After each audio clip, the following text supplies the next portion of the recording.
Bem-vindos ao nosso primeiro talk show Implicações, comemorando 5 anos. Vocês estão convidados a participar conosco dessa conversa aqui sobre igreja. Perfect Church.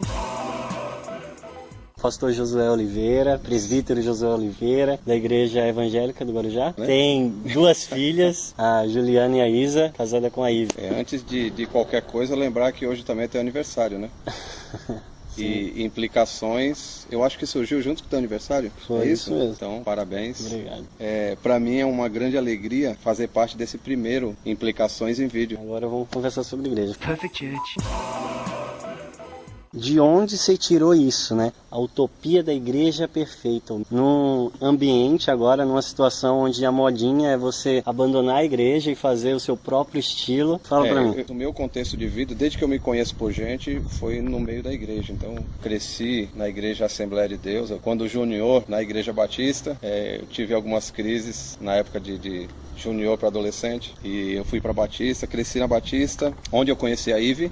Nós começamos a namorar e fomos para a igreja presbiteriana, IPI do Guarujá. Então eu já conheci uma outra dimensão, e nesse meio tempo eu estudei pelo menos 1 ano e meio com os Testemunhas de Jeová. Tive um tempo de pelo menos 6 meses com os Mormons. Eu conheci boas igrejas e conheci algumas assembleias um pouco complicadas em relação à Bíblia, né? E eu sempre percebi, sempre vi muitos defeitos e muitos problemas nas igrejas, e ao mesmo tempo eu ouvia mensagens e ouvia pessoas falando sobre a perfeição e que essa igreja era sem ruga e sem mácula. O que me fez parar para pensar um pouco sobre isso é voltar um pouco para o básico, porque hoje muitas discussões, mas o como ser igreja às vezes está meio confuso, está meio nublado. Perfect Church. O pessoal ainda consegue bagunçar a visão entre igreja local e igreja universal, e o problema está aí. A igreja universal, ela sim é perfeita. A igreja local, não. Eu fui surpreendido, né? Assim que eu cheguei, teve aquela conferência, onde você passou os 3 dias lá, né? Falando justamente sobre isso, que me surpreende. Porque você falar do mito da igreja perfeita usando Atos 2, que geralmente é usado para fazer algo ao contrário. E você vê hoje igrejas, movimentos nos quais querem voltar a Atos 2 e voltar a essa estrutura da igreja perfeita. Eles se dedicavam ao ensino dos apóstolos e à comunhão, ao partir do pão e às orações. Todos estavam cheios de temor, e muitas maravilhas e sinais eram feitos por meio dos apóstolos. Independentemente de sermos ou aliancistas ou dispensacionalistas, a gente vai concordar, né, mesmo que discordemos quando a igreja surgiu, vamos concordar que em Atos a igreja está em transição. Então talvez a confusão esteja aqui. O pessoal olha para Atos e quer voltar no tempo e no espaço achando que lá era uma igreja perfeita. Quando você lê Atos e você lê a igreja,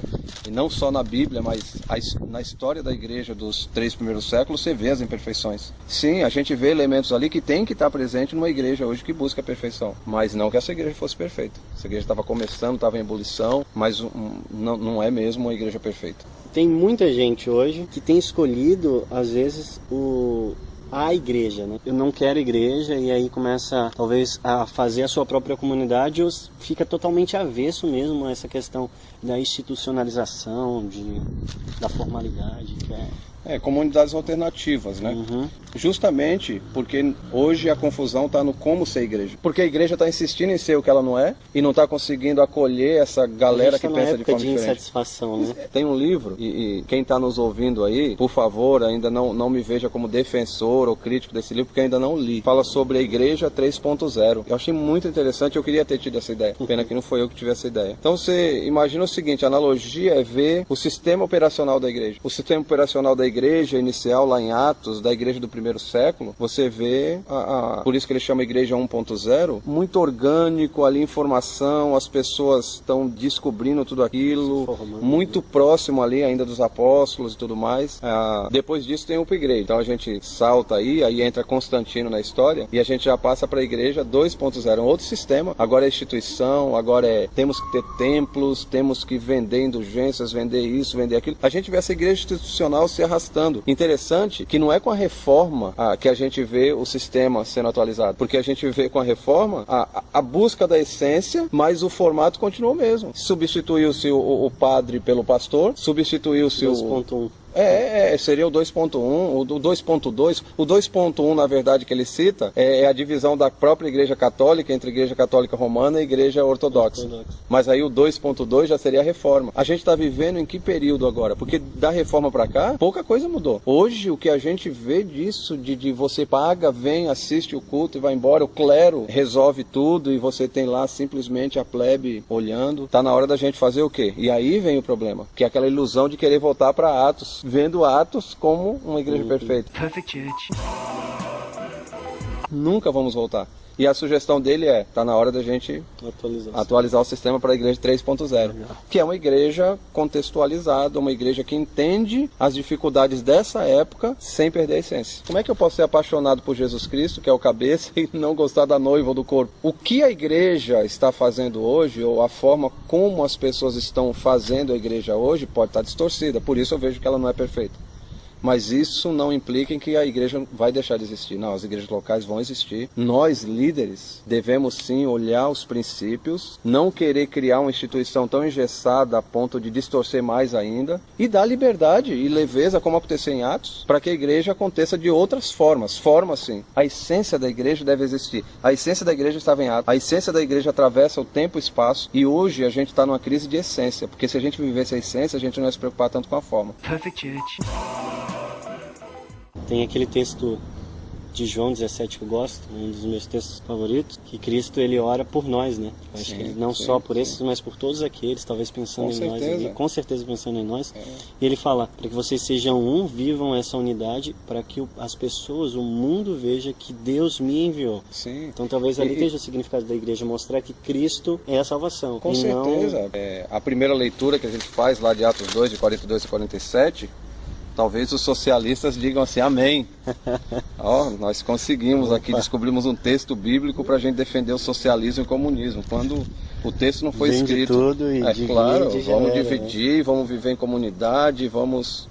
E isso também já vem dessa distorção da visão da igreja local. Não é simplesmente para salvar o mundo, não é simplesmente para fazer o bem para o outro, e aí surgem esses pacotes teológicos, mas trabalham para a glória de Deus. A gente tem que olhar o fim, e que entendem que tem que se reunir com outros, porque a própria Bíblia diz, entendem que a Bíblia é absoluta, a gente tem que propagar isso. O mistério é Jesus Cristo, né? Eu não diria nem que, a forma não importa. Eu acho que a forma é muito importante para mostrar a essência dentro daquele contexto. Então eu acho que a forma, ela tem que ser Pensa dinâmica. nos críticos da forma. Tem gente que critica a forma. Não, a igreja não pode ter uma forma. Eu vou ser igreja sozinho em casa. Criou uma forma nova. Sim. Então a forma sempre vai existir. Tem que ser dinâmica. Tem que ser dinâmica, tem que existir. Mas a essência tem que... E se prender a esse esqueleto também, para não virar um... Exatamente. Senão a gente vai ter essas aberrações que a gente tem hoje aí, né? Igrejas específicas, você entra na internet, você vê algumas igrejas que você fala, puxa, isso tá longe. Agora, todos apontam, né? Não, nós nos amamos em Jesus Cristo, olhamos para Jesus Cristo, mas e o restante? E aí vem a instituição... E aí nós vemos os princípios, indicações e os elementos presentes nas pastorais, nas cartas dirigidas à igreja, né? Eu até recomendo que ouçam uma mensagem de Jonas Madureira, que ele fala sobre isso, sobre as cartas de Apocalipse, a carta às 7 igrejas, e ele mostra isso também, ele trata desse tema. Existe mesmo uma igreja perfeita? Não, ele vai mostrar que existem defeitos, existem virtudes, elogios e correções, e são igrejas locais. Então, as igrejas locais estão sujeitas a isso. Qual seria esse esqueleto, então, olhando para Atos 2, né? Ok. Olhando para Atos 2, diz que então os que aceitaram a palavra foram batizados, havendo um acréscimo naquele dia de quase 3.000 pessoas. A gente pensa numa igreja leve e uma igreja que não está tão presa a formato. Como é que 3.000 pessoas foram batizadas ali? A gente tem que rever essa questão de, às vezes...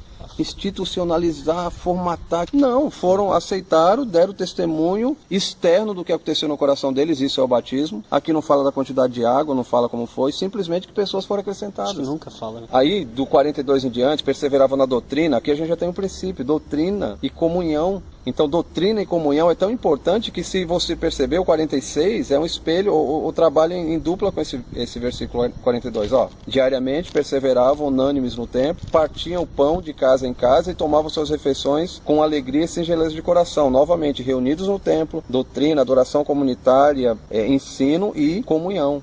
Todos creram, estavam juntos, tinham tudo em comum, vendiam as suas propriedades. O princípio aqui é de altruísmo, né? Uma igreja que era altruísta. Então isso aqui não é missão integral, como pacote teológico. Isso aqui é a missão normal.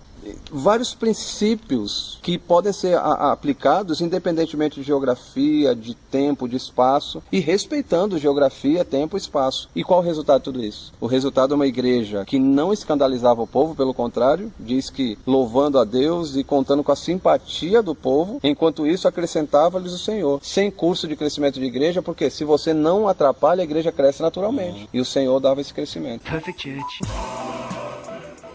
Eu achei muito legal quando você falou sobre isso. Não assustava os outros, né? Eu acho que muitas igrejas hoje, por se prenderem tanto à forma, elas acabam assustando as pessoas, porque ela está fora da realidade, né? É um universo paralelo ali. Eu acho que eles querem tomar o lugar de Jesus Cristo no coração e o poder de Cristo de converter pessoas. E não é assim que funciona, né? É você aceita Cristo do jeito que você tá, com suas imperfeições, e Ele vai te mudando. O problema não é que o pessoal tem raiva de crente. O pessoal tem raiva dos crentes que vêm hoje. Perfect Church.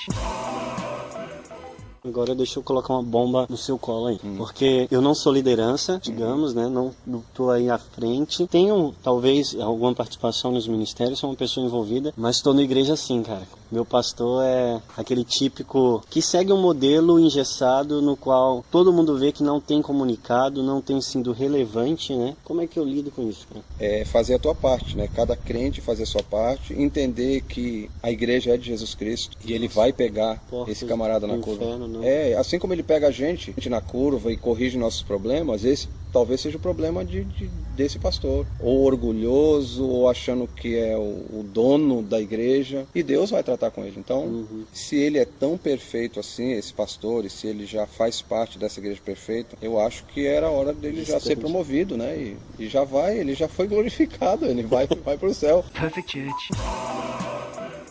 Eu já fui excluído de igreja, porque eu lutei contra a liderança de forma insensata, de forma imprudente. Você às vezes tem que abrir mão de algumas coisas, tem que fazer as coisas do jeito que a Bíblia diz. Deus é o dono, você não é vingador de nada, você não é um Don Quixote aí que sai, ao invés de combater com dragões, e não atrás de moinhos de vento, iludidos.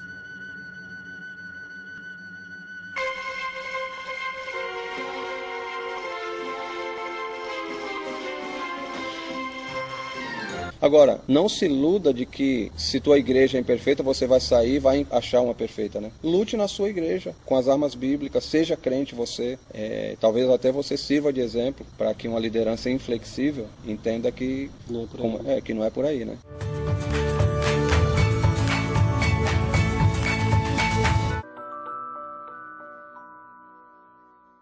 Então vamos lá, livro preferido. Não, eu sempre entro em crise quando tem esse negócio de o preferido, né? Qual é o teu melhor guitarrista, qual é o melhor filme? Eu prefiro listas. Eu tenho aqui alguns para indicar, visões às vezes totalmente diferentes, ou abordagens diferentes. Eu percebi, né? Aqui, né? Tipo, É. Ariovaldo Ramos e Marcos Granconato. Exato, numa são mesma irmãos em mesa Cristo, até. vão conviver eternamente, mas talvez os livros deles não estejam na mesma prateleira, né? A Prática da Igreja de Deus, A Fé e Funcionamento da Igreja Bíblica, do Marcos Mendes Granconato, um livro que aborda mais a praxis pastoral de uma igreja, uma visão pastoral de uma igreja tradicional, reformada, a visão de um pastorzão bem organizado, que aborda vários aspectos de como pastorear uma igreja no dia a dia. A do Ariovaldo, a igreja e eu com isso, já é um pensamento um pouco mais filosófico, sim. É um pensamento um pouco mais aberto e ele questiona algumas coisas que talvez você não tenha num discurso tradicional. O que estão fazendo com a igreja, do Augusto de Nicodemos. Nicão. Esse aqui é bom. Augusto de Nicodemos, cara, esse aqui é muito interessante. Ele mostra todos os movimentos que têm afetado a igreja hoje. Do meu amigo Nelson Bomilcar, o Sem Igreja, uma visão de um poeta, de um músico, um pensador da igreja. É legal que, mesmo não dando muitas respostas, mas ele mostra a realidade dos 100 igrejas hoje, né? O meu livro predileto mesmo, dessa lista, não tá aqui. Aí você vai ter que colocar para o pessoal ver. Que é do Scott Horrell, A Essência da Igreja. Esse aborda, eu acho que vários desses aspectos que esses outros abordam de uma forma bem compacta e bem interessante. Então tá bom, para finalizar agora, nosso selfie.